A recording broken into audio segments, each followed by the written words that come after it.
చాలామంది నెమ్మది లేకుండా పోతున్నారు, నష్టపోతున్నారు, ఇబ్బంది పడుతూ ఉన్నారు.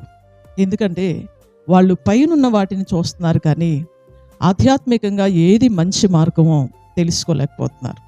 అందుకే చాలామంది కుటుంబాల్లో ఈరోజు నెమ్మది లేకుండా పోతుంది, సమాధానం లేకుండా పోతుంది, ఐక్యత అనేది లేకుండా పోతుంది. అలా కోల్పోవటానికి కారణం ఏంటయ్యా అంటే, ఏది మేలైన మార్గమో, ఎక్కడికి వెళ్తే మనకు మేలు జరిగిద్దో చాలామందికి తెలియట్లేదు. ఇశ్రాయేలీలు ప్రజలు కూడా ఏ మార్గం మేలైందో చూసుకోలేక చాలా నష్టపోయారు. ఆ మంచి మార్గం, మేలైన మార్గం ప్రభు అయిన యేసుక్రీస్తు.